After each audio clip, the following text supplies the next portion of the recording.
Hey, everybody! Welcome to Beantown Beatdown. Matthew Barris, and it's the final countdown. Yep, that's right. Final countdown. Errol Spence versus Sean Porter, just like we promised. Got some Reds Blueberry Ale, and we got Poland Spring Sparkling Water, pomegranate and lemonade. Oh, going to be mixing these today. Yeah, exactly. Why not? And of course, before we get into it, first and foremost, once again, congratulations are in order to the New England Patriots, 30-14, beating the Jets. We have been smoking every team these past three games. Yeah, hell yeah, man. Coming on the scene strong. Why not, right? Yep. And next week we're going to be playing against our rivals. Well, one of our rivals. Yeah. The Buffalo Bills, who are 3-0 as well. Okay. But of course, we all know that the Bills, just like all the other teams, are going to get smoked like a pack of Virginia Slims in a women's prison. Because they banned smoking in prison. So those. As soon as those women see a pack of Virginia Slims, it's like, oh, give me that.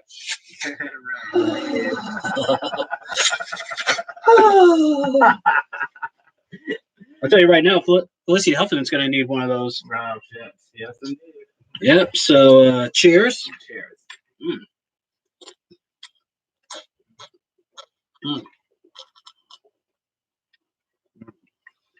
All right. So, as we all know, Sean Porter versus Errol Spence. Unification belt going down this Saturday night at the Staples Center. So, gives LA Lakers fans a good reason to go to the Staples Center. Indeed. Right before the NBA season starts. And of course, Errol Spence is the IBF welterweight champion, and Sean Porter is the WBC welterweight champion. Indeed. And of course, we all know that many are considering right now the top dog in the welterweight division is Manny Pacquiao. Oh. Yeah, Manny Pacquiao. So no doubt that the winner of this is probably going to be in line for another unification fight against Manny Pacquiao. Yeah, exactly. Yeah, I mean, listen. The next step. Yeah, well, you see, the thing is, when it comes to fighting, there's a difference between the conversation, being in the conversation and being the conversation. Errol Spence, Sean Porter, Terrence Crawford, Danny Garcia, they are in the conversation. Right. Even Keith Thurman, he's still in the conversation. Okay. But Manny Pacquiao, the legend, the man, is the conversation. That's a good point. That's a damn good point. Oh, yes. Yes, it is. And on the undercard, before that, we have 2 title fights. First up is for the WBA Super Lightweight Championship. It's vacated. Mario Barrios versus Batir Akhmadov.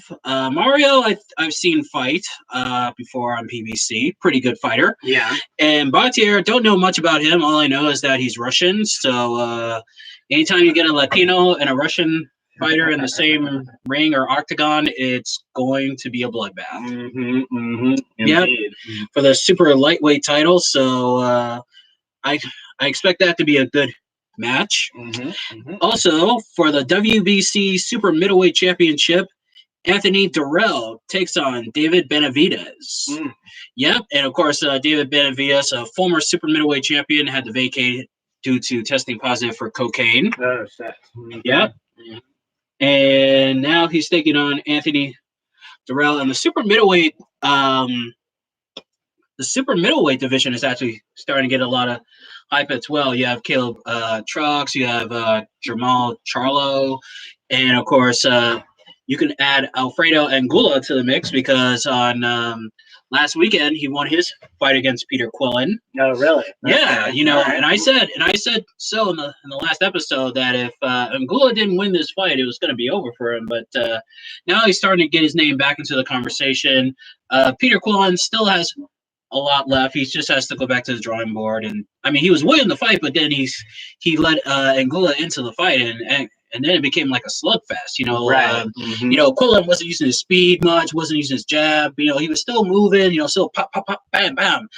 But wasn't enough to finish off Anguilla. Right, totally. Yeah, so should be a good super middleweight title fight. And of course, we have the main event, as I just mentioned. That is going to be a terrific fight. I mean, this could go down as one of the great welterweight title fights in the history of boxing right now. Yeah, absolutely. I mean, Sean Porter and Errol Spence, and of course, I mean, like I said, the winner of this is definitely going to get a crack at Manny Pacquiao. Even though there's talks of Manny Pacquiao and Mikey Garcia, but I think the winner of this fight should fight Manny Pacquiao. It's obvious. Yeah, totally. Yes. And now we're going to get into a new segment. Gabe, tell them all about it. All right, so here we are. We're going into what I call the deep dive. So this is when we dive into, different other sports stories in the news. In the deep dive today, Matt even guessed it first thing, before I even said it out my mouth. He guessed what unfortunately we have to talk about. Today is the whole Patriots and Antonio Brown situation. Yep, and even, of course, Antonio Brown, as we all know, has been, he's in court. This is a civil court, right? For rape. Now, civil court means that even if he's found guilty, he won't be put behind bars. Okay. Yeah. So those that don't know, just in case you don't know, but I'm sure all of you have heard about it by now. Antonio Brown was the newest wide receiver signed by the Patriots on September 9th. I have my phone now, kind of like Matt's notes. But anyway, signed by the Patriots September 9th, and now already they have let him go. This don't taste pretty well, but I'll try and mix it anyways. Sorry. Yeah, up to you. But anyway. What was I saying? So so September 9th. So it has not been that long. What are we today? It's September 24th. Perhaps one of the shortest times that a wide receiver has been on the team. But there was first allegation from his trainer, and now there's actually there's the allegation of rape, and then there's a second allegation of sexual misconduct, meaning that someone who was working at his house, when she turned around, he was naked except for a tiny washcloth, and then sent her, and then the other thing is that he sent her, she believes he sent her intimidating messages, text messages, and in a group. She got a group text that included the number that that he had given her, and it was basically pressuring everyone else to like look into her personal life and investigate her because she turned him down. So that type of if that's true, that type of shit definitely can't fly. Oh yeah, just like this Poland Spring thing cannot fly. Oh, that's nasty as shit. I'm gonna add another alcohol to this. All right, so that's a no vote on that. Yes. But anyway, it's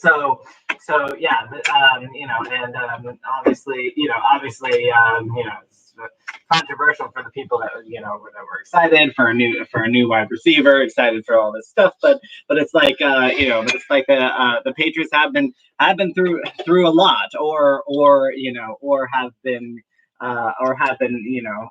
disliked for various reasons. So this is one thing that they really don't need. And I think being a fan, also means being a fan through the good and the bad, and hoping that that the team makes the right move, to save their reputation when something like this happens. Oh yeah, absolutely.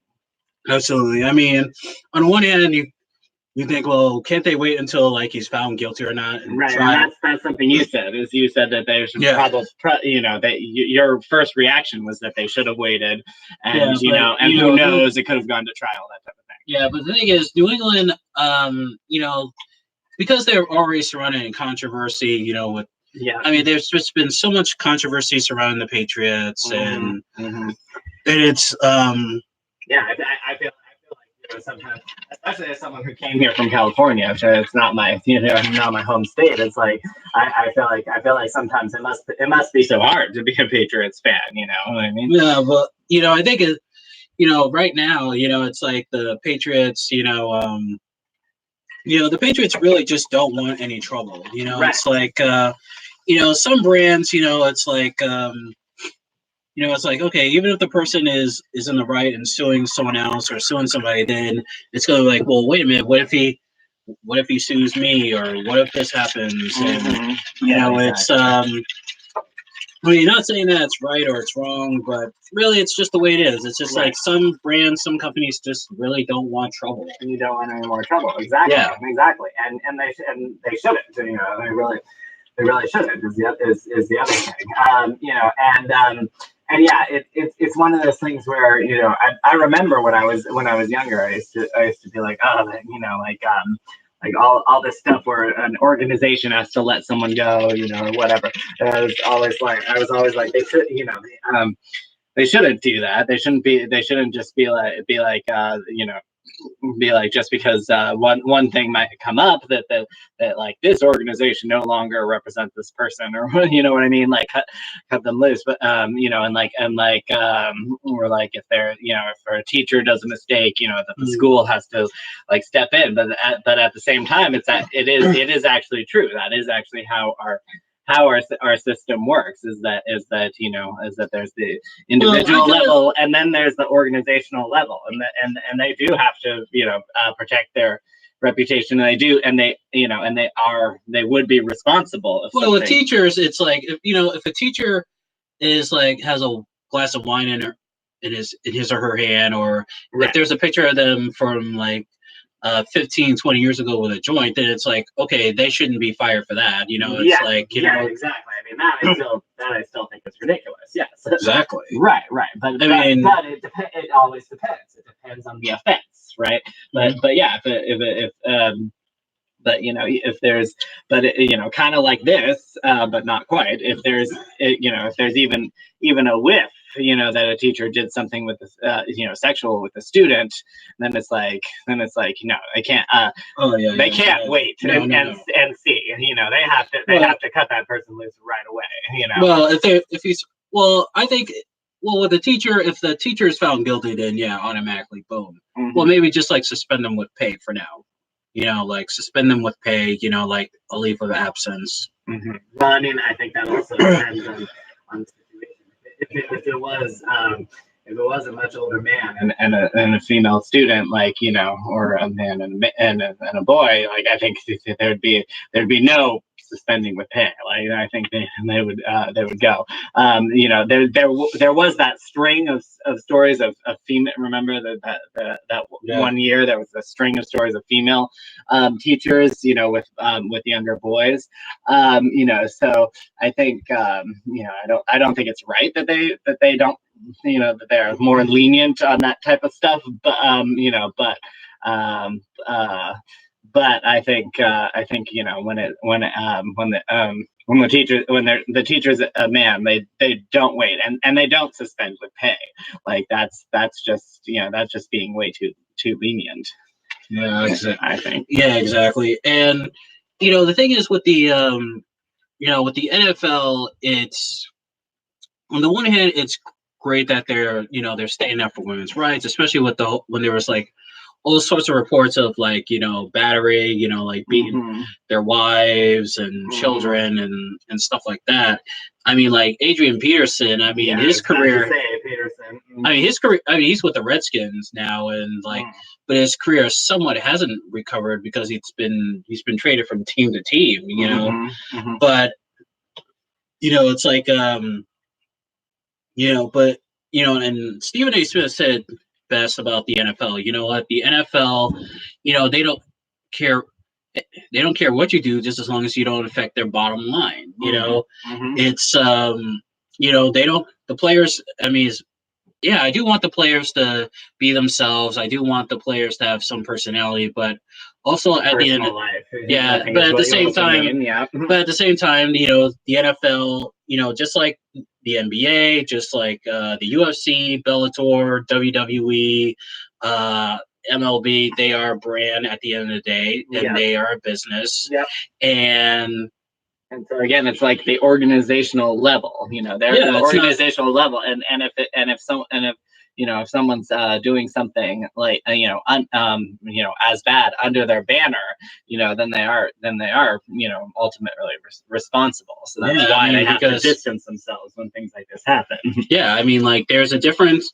I mean, people have to realize there's a difference between the people who cash the checks and the ones who cut the checks. Right. It's like the players, they cash the checks, but the team that they work for, they cut the checks. Exactly.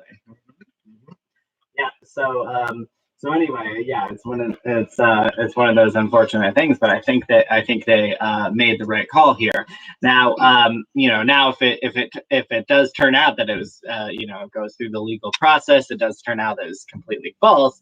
It's his right to then go back and find and find another team. Like you said, what's his face is now with the Adrian Peterson. Adrian Peterson is now with the Redskins. Yeah. I'm not sure I even agree with that, but if Brown is found to be completely, Brown says that they quit the NFL. Well, there's always a report that he quit the NFL. So, but it also makes you wonder what's his life going to be like now if he stays retired. It's like what is he going to do now? It's. I can't see him I can't see him being an MMA fighter, or I can't see him being a coach. I definitely can't see him being a football coach on any level. Yeah, I mean it's. I guess it is kind of unfortunate, if it turns out that it's not true. But it is his choice. Like I said, it's his choice to try and find another team. It's his choice to quit. And so if he quit, then he is willingly cut those ties. So yeah, I mean whatever the fact that he has no options, that's now his purview. That's his, his consequence, of that. If he really believed he was completely innocent, he wouldn't have quit. He might have just,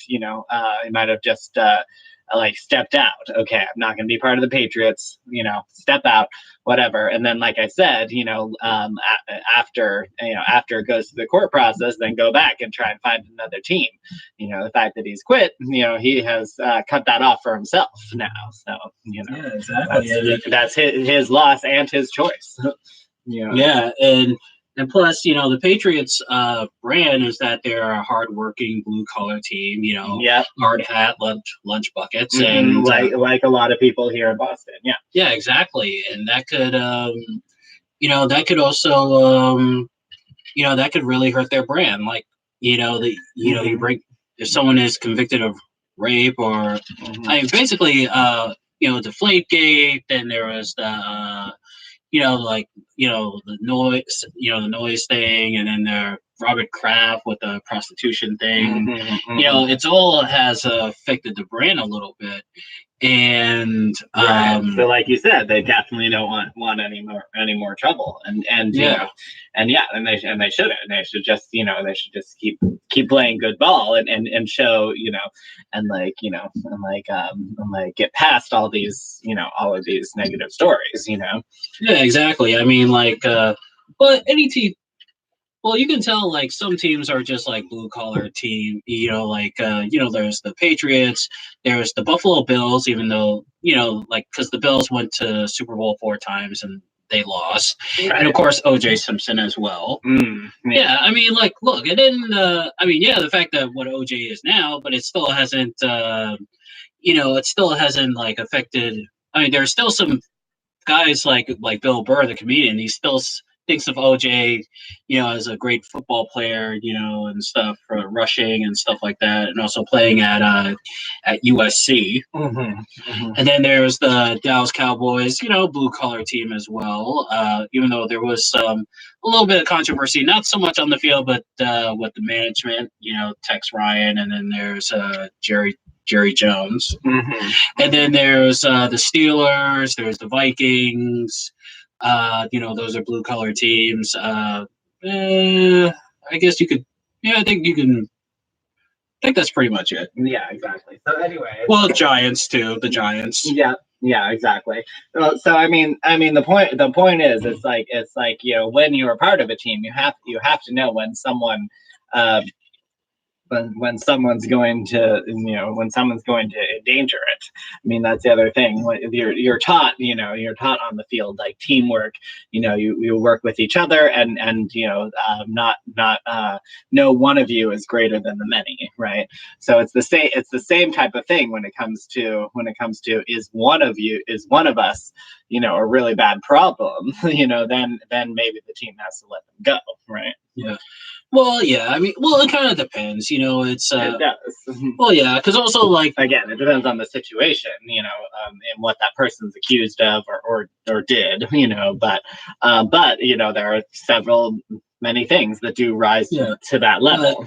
But it's sort of because also fans like what I've also noticed about fans like athletes who are more like them. Mm-hmm. It's like you look at let's take. Well, there's Marshawn Lynch, like when he did the whole I'm just here so I won't get fined, or the whole like when he would grabbing the crotch, or like he had dreadlocks, and then the whole it's like it's like fans are like, wow, Marshawn Lynch, he's just like me, he's like, buck authority, buck the system, and or like I mean, look at the NBA right now. I mean, Dennis Rodman, when he had the dye in the hair and the tattoos, and nowadays it's like almost every NBA player got tattoos. I mean, that led the way for Allen Iverson too. You know what I'm saying? Everybody in the cornrows and the do-rag and stuff like that. I mean, there was a lot of dudes that was like also like when you had like the one sleeve because like he had an arm elbow, and then that became a fashion thing. And then people are like, wow, Allen Iverson, he's just like me. You know what I'm saying? Allen Iverson's just like me. He's a dude from the streets. He's from the hood. He's not bougie. He's not trying to be like, I mean, no disrespect, but he's not trying to be like a Michael Jordan or a Magic Johnson type, and he got tattoos everywhere. And that is a good point. People do want someone like them, someone more down to earth. But yeah, it's kind of funny when you say like someone like us, because it's true. It's people do like someone like us. People do like someone that will buck authority, which is totally true. But it's like that could cut both ways. Like someone like I would like to think that someone just like us is always the right thing, but like sometimes someone just sometimes some of us are like not good people. So it's the other flip side is that Stephen A. Smith also said this about one basketball player who got drafted. He said oh, I like just be real. And he says like, well, listen, when you were getting drafted, you didn't you had a clean cut, you had a suit, and why were you like that? Because you wanted to get paid.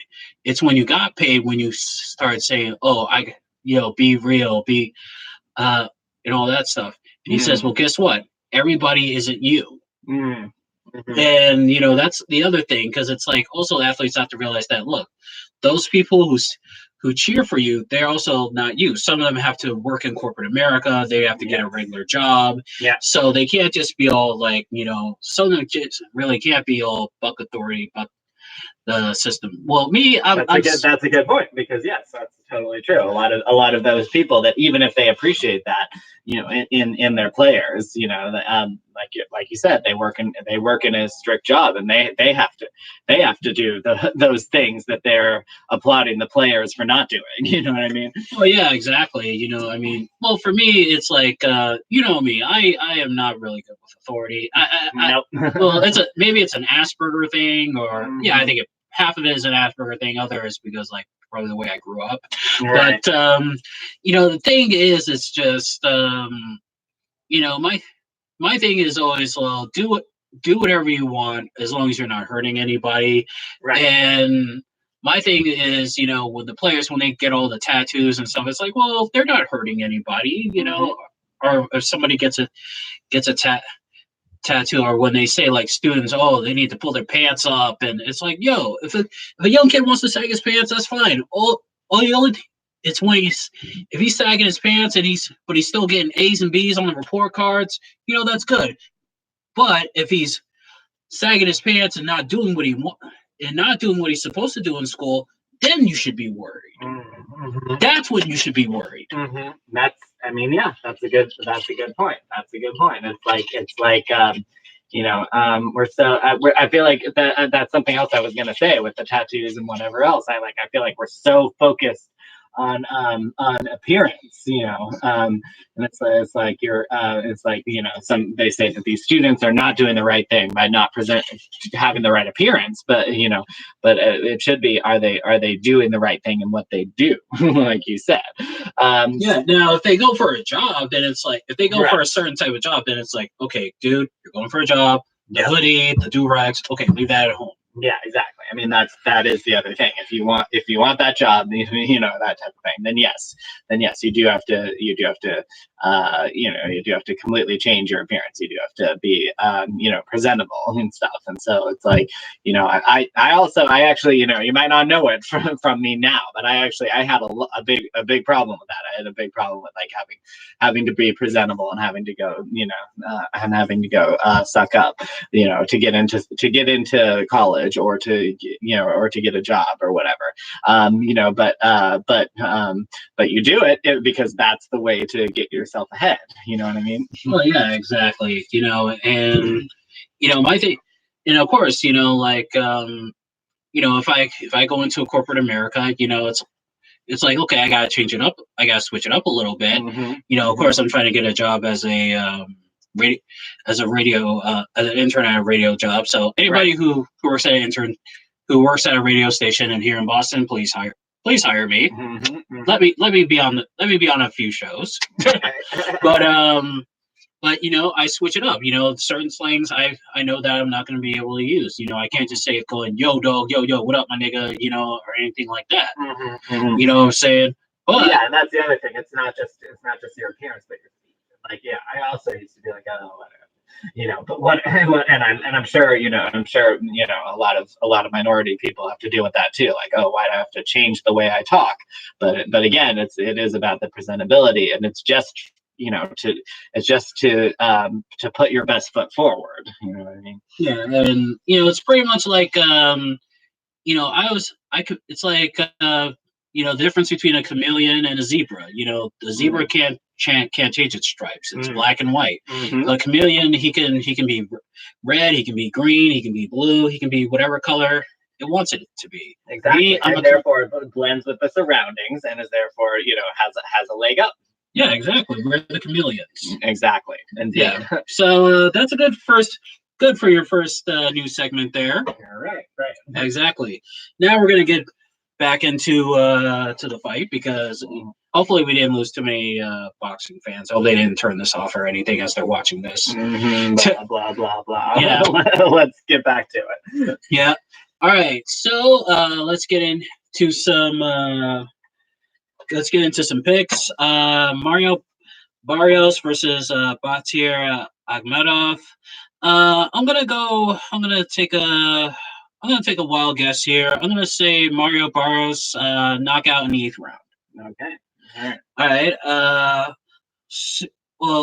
Well, what's your pick too? You can. I know you don't know too much about these fighters. I really don't. Yeah, just take a random pick. Just take a wild guess. Random pick or whatever. Random on that one. On the that's the Russian and the Latino, right? Yeah. Yeah. I'm gonna say. They actually tough it out more until the 10th round. Oh, because it is a 12-round fight. So, right. So you say in the 10th round somebody's gonna get knocked out? Yeah, exactly. Who do you pick in the 10th round? All right. So who is it? It's Mario Barrios and Batir Akhmedov. Right. Well, when in doubt, go with he's Mexican, right? Mario? Yes. Yeah. When in doubt, go with the Mexican. So yes, Mario's gonna pull it out.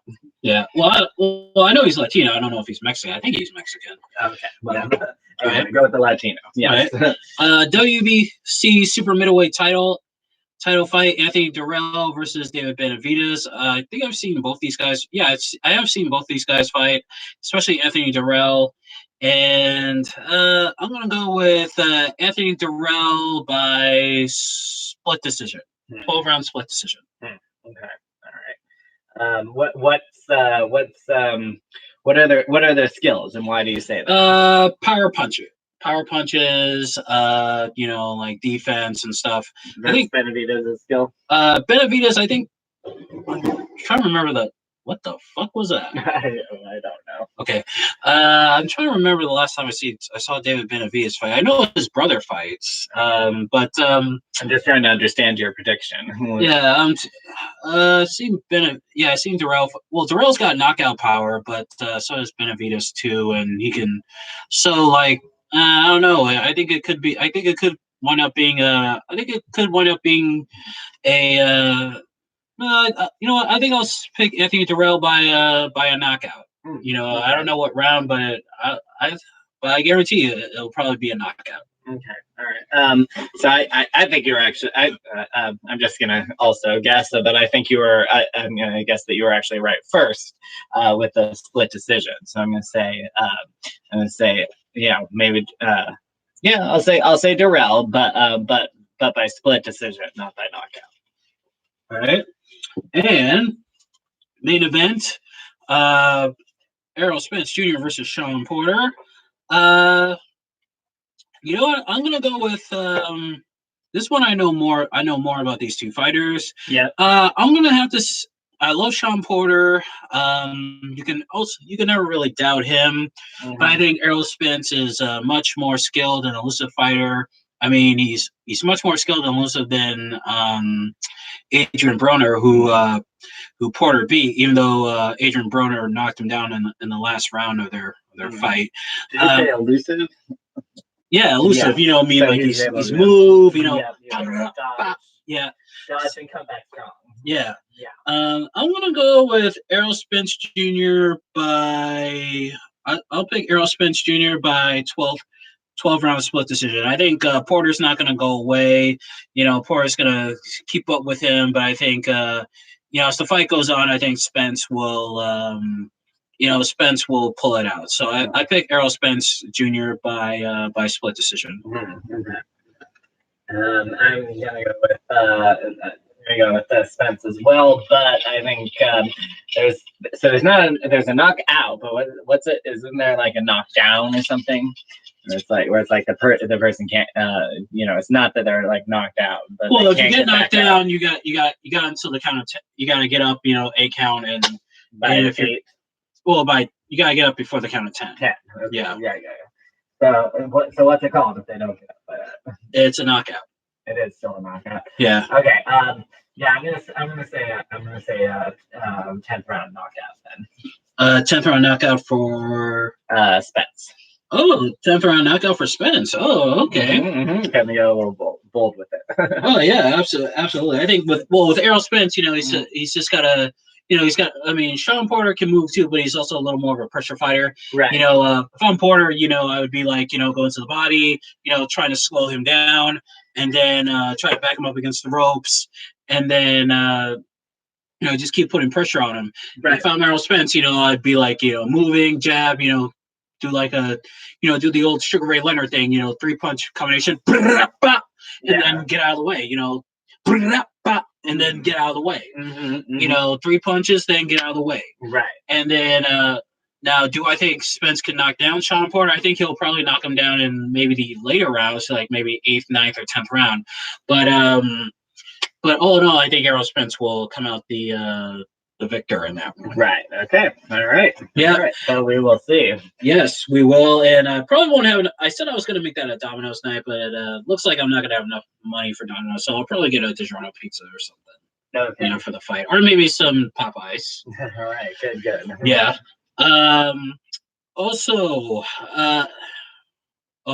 Also, just to mention on the prelim fights on Fox Sports 1, Robert the Ghost Guerrero continuing his comeback.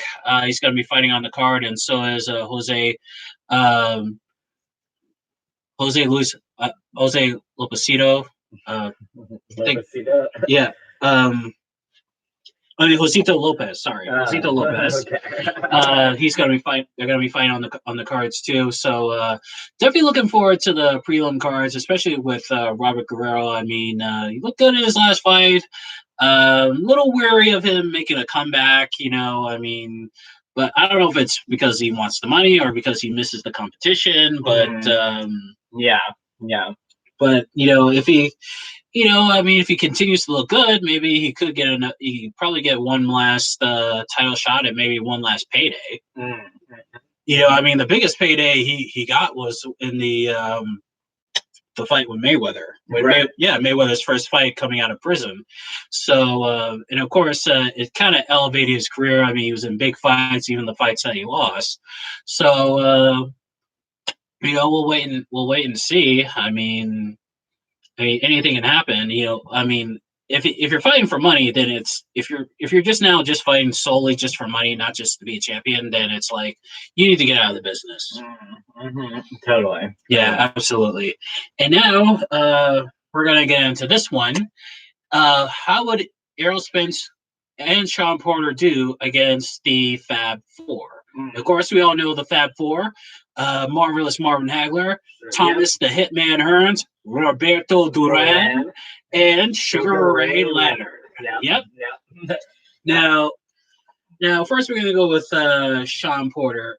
Now, if Porter had fought Roberto Duran, I would say because Duran hit a lot harder, especially at lightweight and welterweight. Yeah. I would say Roberto Duran would knock him out in 9 rounds. Okay. Oh yeah, Roberto Duran, you would get him out of there in 9 rounds. Now, for Tommy, possibly sooner is the other thing. Like I would say, maybe even quicker, because we are talking about the legends here, and that was Duran's. Duran had the power, the wind power or whatever you want to say, like the power of the fist. So. Oh yeah, Hands of Stone, baby. I mean, on those episodes of Ringside, we saw his, his fights with Marvelous Marvin Hagler, the fight with, of course he lost that fight, but he was still managed to stay in there with Hagler. And of course the fight with Carlos Palomino and the fight with Davey Moore, and the fight with Iron Barkley, you know what I'm saying? So of course, Roberto Duran, I think he would knock out. I think he really would knock out Sean Porter in 9 rounds. Yep. Okay. Anyway, I'm going to say that possibly sooner. Oh, you mean like 3 rounds, 4 rounds? I mean, maybe not that soon, but yeah, something like that, 4 or 5. Something like that. All right. Now Sean Porter against Marvelous Marvin Hagler. Oh, Hagler would definitely be a challenge for Sean Porter, because like Hagler could also switch sides. He switches sides. Like he'll go. I mean, he started out. I mean, he's naturally a southpaw, but he could also fight. Orthodox too. So I would say that. If that fight, I would say Hagler would. I would say Hagler would win it by 9 rounds too, knock Sean Porter out. Because also Hagler was also a power puncher too. Right. Yeah, and in fact, one of the things Marvin Hagler, there's a video. I can never find it, but he was jogging in combat boots in the wintertime in Boston, really? Yeah, there's an old video of him, like he would be jogging in Boston in combat boots, and he would be saying "War, war." Yeah, in fact, he actually made a hat called War. He says like it's a mental thing. That's the only thing that's on my mind is war. Gotcha. Yeah, I mean, if you he was really in it. He was like in it 100%. Yeah, I mean, can you imagine trying to jog in the wintertime, especially with combat combat boots. Yeah, I mean, yeah, especially like someone coming from California. No, I cannot imagine jogging in Boston snow in the winter. Like, Oh yeah, I think you would puss out in like 1 minute. Me, especially me because I've lived in New England. I'd be like, can we kind of wait till the weather gets warmer? Right, exactly. Exactly. Now against Thomas the Hitman Hearns. Now Tommy Hearns, I mean, no way. I mean, Tommy Hearns would knock out Sean Porter, I think, in 2 rounds. Yeah, because Tommy was not only because of the size, but also because of that reach. I mean, like I said, Tommy Hearns was like a black stretch Armstrong, and we also on ringside we saw the fight where he knocked out Roberto Duran. That's right. Yeah, I mean, it's like even Mayweather. I don't think Mayweather would be able to get inside that. I mean, like Sugar Ray barely got in there in the first fight, the first Leonard versus Hearns fight. Of course, we're going to be showing that fight soon, right? And Tommy was like, he hit you with that right hand, it was over. Plus that jab, it was like boom, boom, boom, boom, straight right hand. So you think you would get him out cold in like the second? Oh yeah, absolutely, the second round. Yeah. And now against Sugar Ray Leonard, too much speed, too much quickness, hand speed, and he got the hand speed and the foot speed. Of course, he had punching power too. Right. Now I think he would. I think Sugar Ray would win it by a 12-round unanimous decision. He would win every round in that fight. No way Sean Porter gets 1 round in that fight. I think Sugar Ray would probably knock him down twice, and then he would just like kind of coast throughout the middle of the fight. He'd just do he'd do like the shuffle, the ollie shuffle, poking the chin out, and wave. He'd do this, the waving the arms and stuff like that. Yeah. Also, I mean, Sugar Ray Leonard was also a big fan of Bruce Lee. Yeah, he grew up watching Bruce Lee, and he also talks about it in his motivational speaks. He goes like, "Yeah, I was a fan of Bruce Lee, and in fact, we know when Bruce Lee would do the he'd do the every time he hit somebody. Right. Ray said that he used to do that in his fights. Earlier in his career, he'd do Right, exactly. Oh yeah, I mean, Sugar Ray Leonard was lightning quick, man. That speed. Totally. Now on to Errol Spence. Errol Spence against Roberto Duran. He would actually, I think he would actually beat Duran, but it would be by a majority decision. Yeah, 15-round majority decision. By the way, all these fights are based off 15 rounds, because that was the era. They did it. Yeah, that's how the Fab Four. Yeah. That's how the Fab Four did it. I mean, I think Errol Spence is one of those fighters, definitely one of those fighters that could have fought in the 15-round era. So could have Manny Pacquiao, Floyd Mayweather. Right. No, not Adrian Broner. No, I mean I love Broner, but he can barely go 12 rounds. But those guys I mentioned, they could definitely last the 15 rounds. But I think Errol Spence, he'd be like a little too quick for Roberto Duran. Not as quick as Sugar Ray was in the second fight. Yeah, the No Mas fight. But quick enough and smooth enough for to beat Roberto Duran. Duran would get in some shots. Duran would win a few rounds, but I think it would go to Errol Spence on a majority decision. Okay. Yeah. Yeah, 15-round majority decision. So the one time he would win would be against. So that'd be the one time he'd win. Of any of the 4. Well, no, there's still some more. I mean, I was about to get into Marvin Hagler. Oh, okay. Hagler would definitely be a problem for Errol Spence. I'm gonna say that fight would probably be a draw. Yeah, it's like they say styles make fights, and it'd be a little too close to, it'd be like they say you can cut it with a knife. You can't cut it with a knife. It is thick. Oh yeah, thick. Thick as Kim Kardashian's ass. There we go. Yeah. But yeah, that would be a two. I think So fight. that would actually be too close to call, really. Oh yeah, absolutely. I mean, I would say that fight would definitely end in a draw. Hmm. Now, as for Tommy Hearns, for Tommy Hearns, I would say Tommy would have. I think it would go. I would give Spence.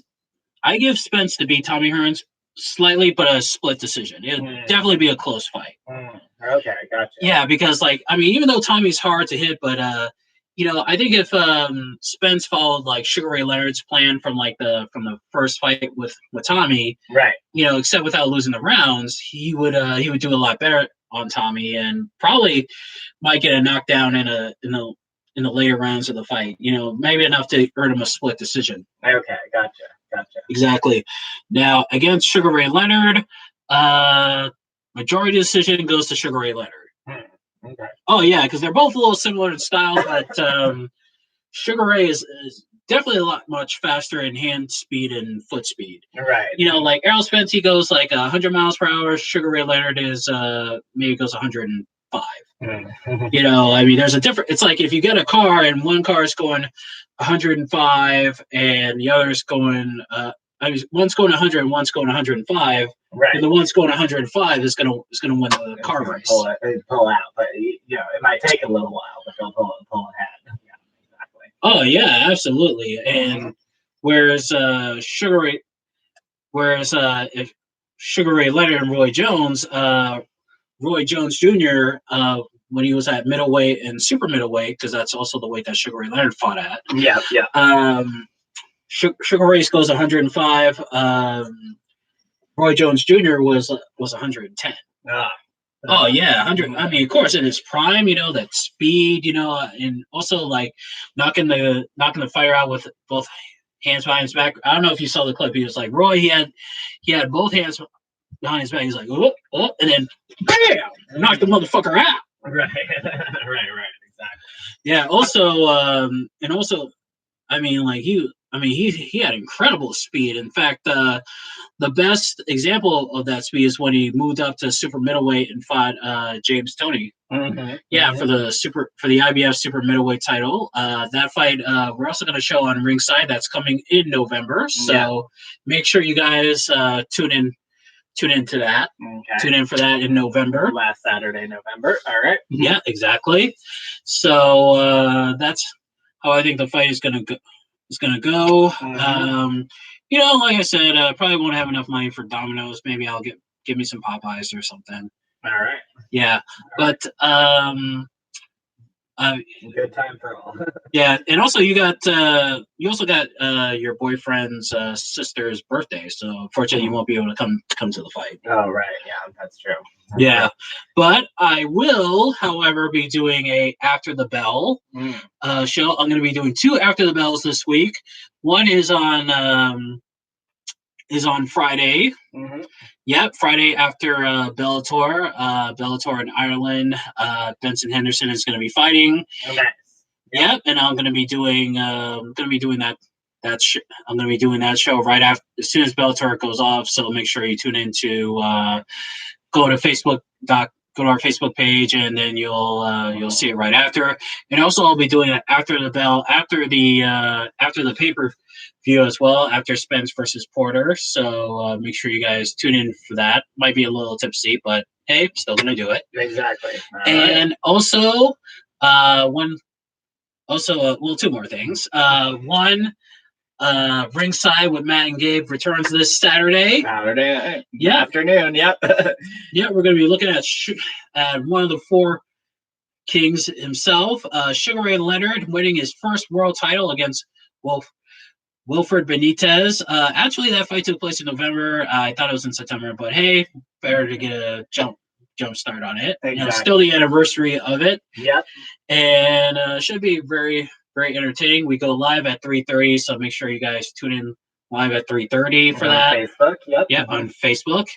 And also, starting in October, I'm gonna be moving the Beer and Brawl show to to Saturday afternoons from 12 to 4 o'clock. All right. And it's a good thing because October is Hispanic Heritage Month, so I'm going to be showing all the best Latino boxing matches out there. You're going to see fighters like you're going to see Wilfredo Gomez. You're going to see Pepino Cuevas, Roberto Duran, Julio Cesar Chavez, Oscar De La Hoya, Eric Morales. Yeah. All the best Mexicans, Puerto Ricans, Cubans, Colombians, all the best Latino fighters out there. Yeah. Yeah. Hell yeah. Yes, awesome. Absolutely. And wait, it's almost 1:30. It's like 1:20. Oh, we got like 10 minutes. No, we don't. we're gonna wrap this up. Oh, I don't have time to talk about a wet dream or something.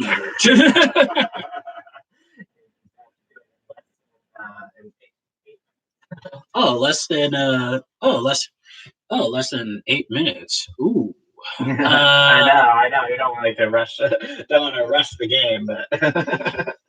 Oh yes. Well, we all know the singer, the rapper turned singer, Lizzo. I mean, her song just just this week it's like her song, "The Truth Hurts." Truth Hurts. Yeah. Yeah, it's broke the record as the longest rap song by a female on the charts. Oh, really? Yeah, number one. Longest time on the charts. Yeah, Billboard charts. Yeah. Nice. Hell yeah. It deserves it too. I mean, it's friggin' awesome. I was actually going to talk about that on one of the episodes. That sometimes you got to say, even to friends, you got to say, sorry, I need some shampoo press to get you out of my hair. Yeah, she says that in the song. Right? Yes. Yeah. Yeah, I mean, and I follow her on Instagram, and me too, actually. Yeah, I mean, she is just so fine. Like, I had this one dream, like I was waking up, and she was like, she was giving me a hand job. I mean, she just gave me. She was like, probably gives good ones too. Oh yeah, she was like, oh yeah, big as her hands are. Damn. Yeah, she's got what Seinfeld say, man hands. Yes, that's right. The man hands episode. Oh yeah, Jerry, what were you thinking? Yeah. But she was like, oh, she goes, you are a great boyfriend. You are so good. You are such a good boyfriend. And she's like, she's jacking me and kissing me, and then and of course I came all over her hand. Oh man, I mean, like, in fact, every time I mean, most of the times when I'm watching porn and I'm jacking off, I'm mostly just thinking about her. Like there was this like one porno video which you can find it. You can find it on what's her name? Samantha Mack. Okay. On her website, but you got to pay for it. It used to be for free. She did this one video where it's like, this guy Spaniard. She was riding his dick, and they said like, look, you're not allowed to come, and like she was like, reverse cowgirling this guy, and just bring, and it was on like a rickety old chair, and then of course the guy finally came, and she goes, did you just come all over my ass? And she goes, oh, sorry, I couldn't help it. And he goes, I'm gonna have to tie you up for the rest of the night. I mean, like, I imagine, like, whenever I think about Lizzo too, like, I just think about her like reverse cowgirl and just like her riding my shit. I mean, it's like, it's hard not to come. I mean, it's like that would be definitely hard not to come, especially when that ass is just going boom, boom, boom, boom, boom, boom, boom, boom. You know what I'm saying? It's like I think I would automatically I would come as soon as the dick hit the pussy. I think. Yeah. Right. Yeah. Right. And we're gonna wrap it up there. And also, when's the next World Outside the Ring episode coming on? Oh yeah, so next World Outside the Ring. I can't do it this Thursday, but I'm going to start fresh Thursday after next, which is up here the 4th. Yeah, why not start fresh in the new month, October, and start fresh October 4th. So October 4th, what day is that? Thursday. It's going to be on Thursdays from now on. Oh, October 4th, Thursday. Oh, yeah. Well, oh, yeah, that's good. Thursday at what time? About 2. Oh, Thursday, 2 o'clock, Thursday at World 2. Outside the Ring. Yep. Yeah, and also one more last thing, I promise. WWE was on Raw, was at San Francisco, your hometown last night. Yeah. Okay. Yep, and also it's going to be there tonight because it's SmackDown. Okay. Oh yeah, absolutely. And of course, San Francisco is very big on professional wrestling, the Cow Palace. Yeah, legendary arena for a lot of great moments in pro wrestling. Indeed. And but of course, they're going to be at the Chase Center. Yeah, the Chase Center, which is the new home of the Golden State Warriors. Right. Yeah, so hopefully you guys will win the NBA championship. All right, let's tune in. Yeah, and that'll be it. And make sure you tune in for all the shows I just mentioned. Yep. So from Beantown to your town, this is the Beantown Beatdown. Matthew Barris, Dave Thomas. Fios con Dios.